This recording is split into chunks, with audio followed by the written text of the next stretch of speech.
everybody, Cindy here. Welcome to Resize Bite. Today I'm making coquito. Coquito means small coconut and it's our traditional Puerto Rican eggnog.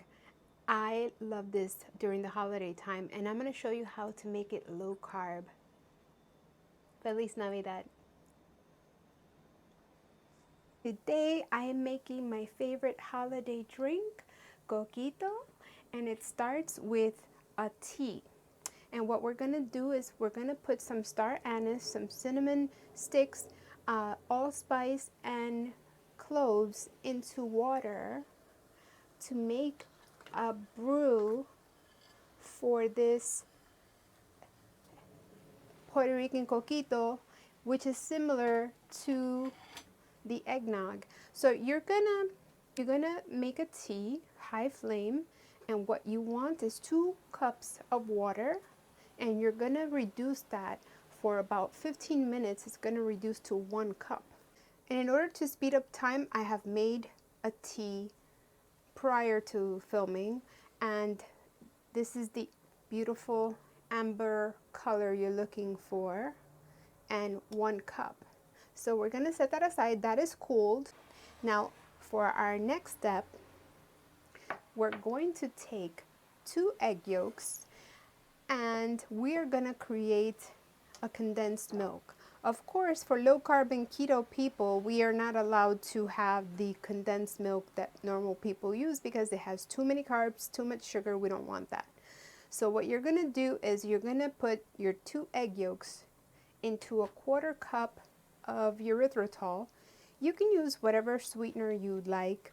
I normally use as little erythritol as possible because it upsets my stomach, but like I said, you can use whatever sweetener you like.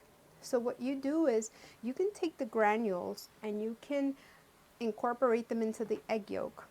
Now what we're gonna do is we're gonna have another pot and we're gonna heat up a 1/4 cup of heavy whipping cream for our condensed milk.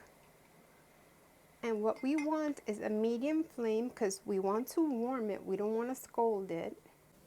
And what you want to do is that you want to temper your eggs a little bit with that warm cream.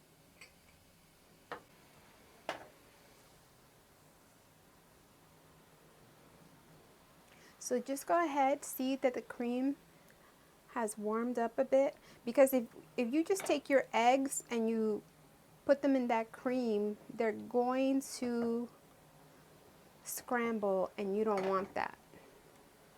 So just make them a little warm. Turn down the heat of the cream.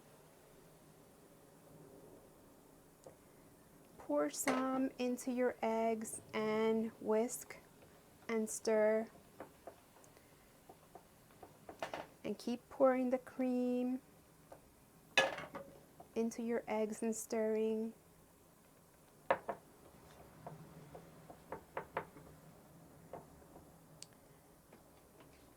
At this point, I'm going to take my whisk and whisk the rest of the cream into the eggs.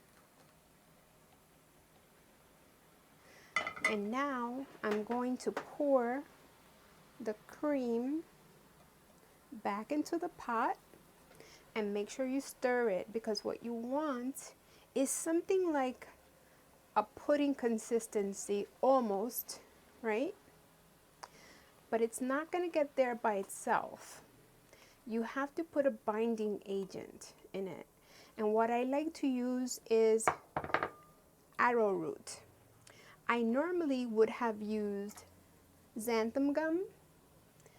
A lot of people use xanthan gum as a thickening agent, but again, you have to find what works for you, and xanthan gum doesn't seem to work for me because it affects my stomach.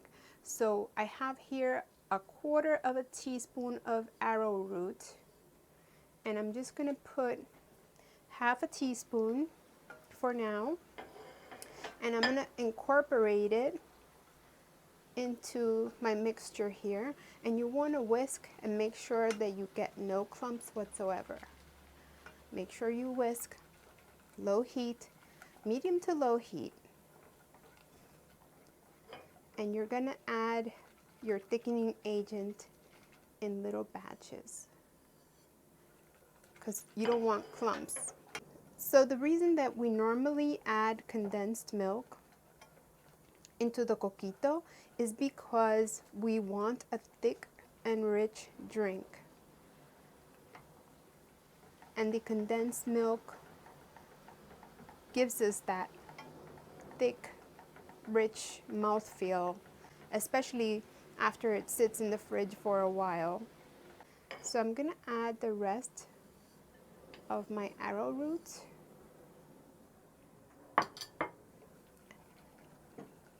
And whisk. This is a delicious drink. When I was little, my family would give it to the children. Of course, the non-alcoholic version. But when they were not looking, of course, I sipped from their cup. So look, it's thickening up, and that's what you want. At this point, you're gonna lower your heat because if not, it's gonna curdle on you. Look, this is the type of consistency you want, because there's gonna be what is called transfer heat, which means it's gonna continue to cook once you've turned off the stove. So I'm gonna turn off the stove now. Look, that's exactly the consistency you want. I'm gonna take it off the stove. So let's just back up for a moment. Once your tea has reduced to 1 cup into that beautiful amber color, you're gonna strain it and you're gonna keep all of the spices for the end, and I'll show you why. Okay, we're moving on to the next part. So you'll need a blender. If you don't have a blender, you can do it with a handheld blender. And what I do is I'm gonna add my tea in there. And I'm gonna add the beautiful condensed milk. Basically, everything is going in the pot or in the blender. If you're doing this with a handheld, it's just as easy, but you're gonna have to mix it a lot because you wanna make sure that the drink incorporates all of the spices you're gonna put in. A can of coconut cream. Oops, sorry. Which I got the Trader Joe's cream because of the stats. It's wonderful. And I'll put a picture of the stats here. So you'll need a can of coconut milk. And I found this one, Bogopa. I think it's a coconut milk from Thailand. It has the best stats that I have seen. I mean, I have the Trader Joe's coconut milk, but it's way more fat and way more calories. Here, for 1/3 cup, you have 50 calories and 1 carb, versus the Trader Joe's, I believe, is 110 calories, 1 carb for a 1/4 cup. Traditional to my recipe is a can of condensed milk, which this was the only one I found with okay stats, the Nestle's evaporated milk. I haven't seen anything else with less carbs. So for 2 tablespoons is 3 carbs. So again, you're not going to be drinking much. This makes about 4 or 5 cups of coquito, which is, you're going to have maybe a 1/4 of a cup, 1/2 of a cup, not many carbs. Okay, to this, I'm going to add a teaspoon of vanilla, of course. You never want to heat your vanilla because you don't want your vanilla flavor to evaporate off in the heat. To this mixture, you're going to add ground spices, the same ground spices that you put in your tea. So I have 1/2 of a teaspoon of allspice, 1/2 of a teaspoon of cinnamon, and and half a teaspoon of nutmeg. No cloves because it just depends on how heavily spiced you like your drink. And I prefer the cloves in the tea. So now what I'm going to do is I'm going to blend this and I'm going to taste this and see if it needs more sweetness before I add my alcohol. Okay, so let's see what it tastes like.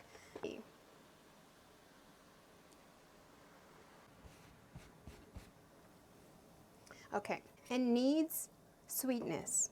So what I'm going to do is I'm going to add some sucralose because this is the sweetener I enjoy.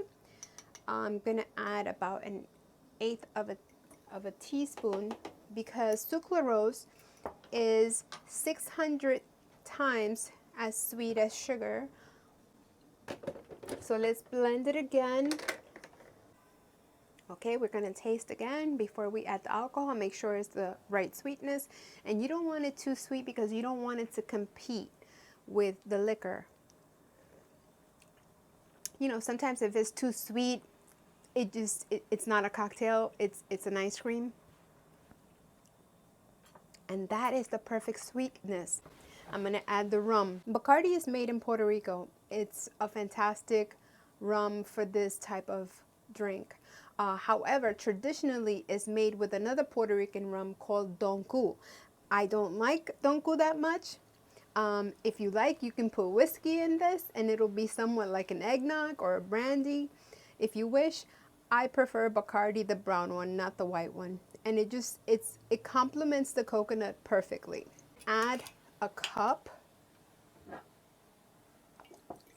of Bacardi and mix and taste. You can have this in a bit of espresso. It's delicious. Or if you make the non-alcoholic version, you can use this and put some cocoa powder in it for children and they will love it. Because once it sits in your fridge for a while, it's going to emulsify and it's going to become thicker with time. And the flavors are going to intensify with time. So let's see. Let's taste this. Do you see all the spices in there? It's delicious. Oh, yes. Oh, yes. Very nice. So just make sure that you powder any sweetener that goes in after you cook your condensed milk.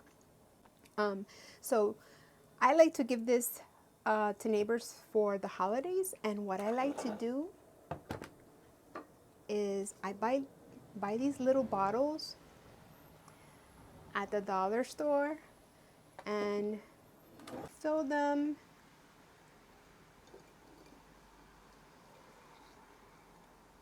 Make sure to leave them in your fridge for 2 days or so that the flavors can combine and you're just not giving them like milk. It'll thicken up as it sits in the fridge. And the great way to garnish the bottle is just by reserving some spices from your tea and just putting it in. Lock it up. Look how pretty. You put a bow on that and you give it away. It's a great Christmas gift. So I made this delicious bottle and I just want to show you the difference, how the spices and the mixture thickens as it sits in your fridge, and your spices will come up and the cream will come up. Just make sure that when you take it out of the fridge, if it has separated, just leave it on your counter for a few minutes and then shake it up and the spices will blend in again and the flavors will be so intense. Now, this is a bottle I made about 2 weeks back. Do you see how thick and rich it is? It's delicious. The perfect nightcap. It's delicious. Hope you make it. Feliz Navidad. Enjoy. Don't forget to subscribe, turn your notifications on. And whenever I'm about to dance, I'm just like I said. And when I say hold yourself, I want all of you to get ready to stop.